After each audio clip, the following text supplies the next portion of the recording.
علیکم سمیہ، آپ نے پہلے بھی اس کوشچن کو ہائی لائٹ کیا تھا اس ڈسکشن کے آغاز میں، اور صوبیہ نے اور آپ نے اس پہ کچھ ڈسکشن بھی کی تھی۔ ہو سکتا ہے کہ صوبیہ بھی دوبارہ اس کا جواب دے دیں، لیکن یہ کہ اس میں اس نے کہا ہے کہ انسان جب اس سب سے بڑے جھوٹ پہ یقین کر لیتا ہے کہ زندگی میں کسی وقت اس کے اوپر قسمت حاوی ہو جاتی ہے، تو ایک تو وہی بات جو آپ لوگ پہلے ڈسکس کر چکے ہیں کہ ہم نے قرآن کے علاوہ کسی بھی اور کتاب کو حرف آخر اور حتمی سمجھ کے نہیں پڑھنا، لیکن بہرحال جب بھی کوئی قاری کی کتاب اس قدر پاپولر ہوتی ہے اور اتنی، تو اٹ مینس کہ وہ انسانی حد تک کافی اچھی اور اوتھینٹک تو ہے۔ تو کیا ہم نے پوری کوشش کر لی ہے کہ ہم رائٹر کے جوتوں میں کھڑے ہو کر، یعنی رائٹر کیا بات کہنا چاہ رہا ہے اس کو سمجھنے کی، پہلے تو اس کو حد درجہ آنیسٹی کے ساتھ سمجھنے کی اس کا پوائنٹ کوشش کی جائے،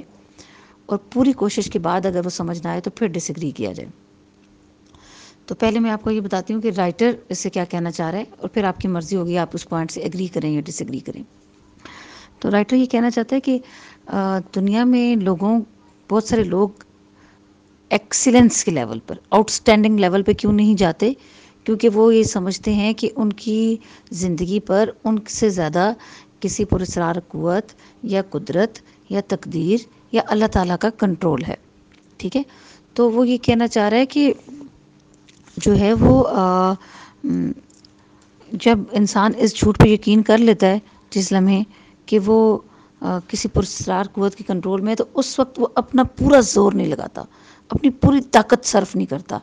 مانا کہ ایک سپریم اینٹی ہمیں لک آفٹر کر یہ دیکھ رہی ہے، لیکن اس نے ایک بہت بڑی وائڈ رینج تک جو ہے وہ ہمیں ارادہ اور اختیار کی قوت دے کے بھیجی ہے، ٹھیک ہے؟ لیکن ہم اس ارادے اور اختیار کو یا اپنی اس قابلیت کو فل پوائنٹ تک ایکسپلور کرنے سے پہلے ہی کہہ دیتے ہیں کہ یہ میرے بس میں نہیں تھا، اور قدرت یہ چاہتی ہی نہیں تھی، ایسا ہونا ہی لکھا ہوا تھا۔ تو یہ سب سے بڑا جھوٹ ہے۔ ہاں، یہ تب ہو سکتا ہے کہ جب اس انسان نے ہر کوشش، ہر امکان، ہر پاسبلٹی کو زیر بحث لا دیا ہو اور اس پہ پورا کام کر لیا ہو، اور اس کے بعد بھی اگر اس کو، جیسے حضرت علی جیسا بندہ کہتا ہے کہ میں نے اپنے ارادوں کی شکستگی سے پہچانا خدا کو پہچانا، یعنی کہ ان کے ارادے کی مضبوطی بے مثال تھی، ضرب المثل تھی، کہ جب وہ کسی چیز کا ارادہ کر لیتے تھے تو کس درجے پہ کوشش کرتے تھے کہ اس کو پایہ تکمیل تک پہنچائیں گے۔ تو جب وہ اپنی پوری کوشش کے بعد کسی چیز کو نہ کر پاتے تھے، تو اس دن وہ یہ کہتے تھے، تب یہ کہتے تھے کہ ہاں ایک اور قوت بھی ہے جو مجھے کنٹرول کر پا رہی ہے، ٹھیک ہے؟ تو اس سے پہلے ہی ہم تو کیا کرتے ہیں کہ مثال کے طور پہ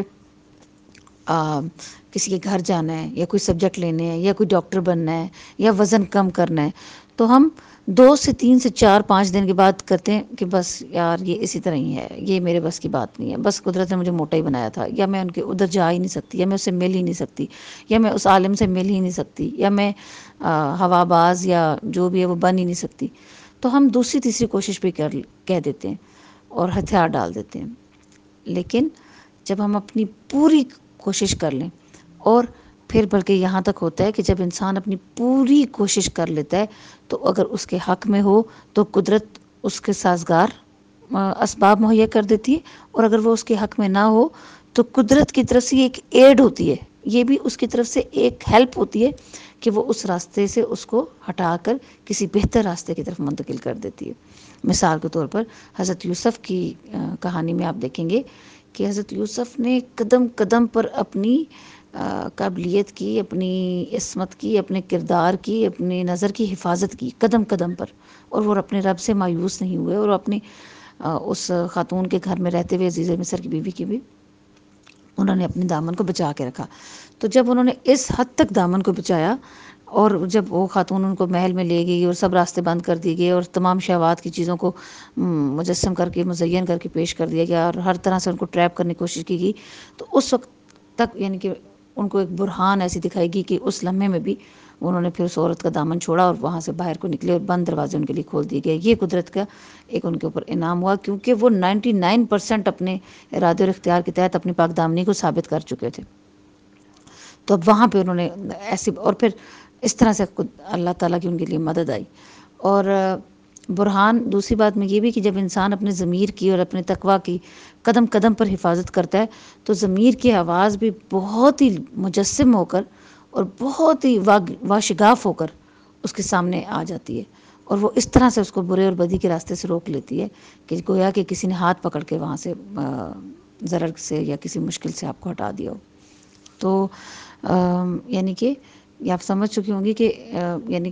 گڈریے نے جیسے ان کو فوراً کہا نا اس بابا کو، بادشاہ کو، کہ میں تو اس بات پہ یقین نہیں رکھتا، میرے والد مجھے پادری بنانا چاہتے تھے لیکن میں سفر کرنا چاہتا تھا، تو دیکھ لیں میں آج سفر پہ ہوں. تو وہ کہتے ہیں کہ میں اسی لیے تمہارے راستے میں آیا ہوں. اور اسی طرح آپ نے دیکھا ہوگا کہ بہت سارے لوگ بڑی کڑی شرائط رکھتے ہیں، بڑی سخت شرائط رکھتے ہیں. کچھ عالم ہیں، کچھ اسکالرز ہیں، کچھ یونیورسٹیز ہیں، تو وہ کہتی ہیں کہ جی ہماری اپنے اس علاقے میں داخلے کے لیے یا اپنے ادارے میں جی یہ ہماری شرائط ہیں، اتنے مارکس ہوں، یہ روٹین ہو، اتنا وقت ہمیں چاہیے، چاہے پی ایم اے ہو، چاہے نسٹ ہو یا وہ. تو بہت سارے لوگ تو کہتے ہیں یار یہ تو امپاسبل ہے، ہم نہیں جانا چاہتے. تو ہم یہ نہیں کر سکتے، اپنی مرضی سے سو نہیں سکتے، کھا نہیں سکتے، پڑھ نہیں سکتے، بیٹھ نہیں سکتے، یہ کیا. لیکن چونکہ وہ ایک مخصوص لوگ ہی چاہتے ہیں جو کہ یہ سب قیمت دے سکیں، تو اسی لیے کہتے ہیں نا کہ نہ اہل کو یا نہ قدرے کو علم دینا بھی جو ہے نا ایک طرح کی گستاخی ہی ہے. تو جب وہ ایسے لوگوں کو ڈیسائیڈ کر لیتے ہیں تو یا بہت سارے عالم ہوتے ہیں، وہ پہلے اپنی مجلس میں ہر کسی کو نہیں بیٹھنے دیتے تھے، ٹھیک ہے. تو وہ دیکھتے تھے کہ کون جو ہے وہ ہیروں کا خریدار ہے تو پھر اسی کو حوالے کیے جائیں نا، ورنہ تو یا اسی طرح بہت ساری جابز ہوتی ہیں تو وہ ان کے لیے اہل کو تلاش کرنے میں پوری کوشش کی جاتی ہے تاکہ وہ اس کو سنبھالنے کی قدر رکھتا ہو. کیونکہ اگر یہ خزانہ ویسے ہی ہاتھ آ جائے اور انسان کے اندر وہ وزڈم، وہ حکمت، وہ شعور نہ ہو تو وہ اس خزانے کو تو ضائع کر دے گا. یہی وجہ ہوتی ہے کہ لوگ اپنی کمائی کے تو 10 روپے بھی سنبھالتے ہیں اور باپ کی کمائی کے لاکھوں روپوں کو اڑا دیتے ہیں. تو آئی ہوپ کہ آپ کو سمجھ آ گیا ہوگا کہ ہم قدرت کا ہم پہ پورا اختیار ہے، نفع نقصان پورا اس کے ہاتھ میں ہے اور وہ سب چیزوں کا مالک ہے. لیکن وہ کس حد تک اس نے انسان کو عقل اور ارادے اور اختیار اور شعور کو استعمال کرنے کی آزادی دی ہوئی ہے. ہاں جب وہ بالکل اپنی ہیومن کیپیسٹی میں سے کچھ نہیں کر سکتا تو پھر قدرت اس کی مدد کرتی ہے اور اس سے بڑا بوجھ اس کے اوپر نہیں ڈالتی، جیسے کہ اللہ تعالیٰ نے کہا کہ لا یکلف نفسا الا وسعها. تو امید ہے کہ آپ کو سمجھ آ گیا ہوگا. دو یہ لمبا ہو گیا لیکن یہ بات کی نوعیت ہی ایسی تھی.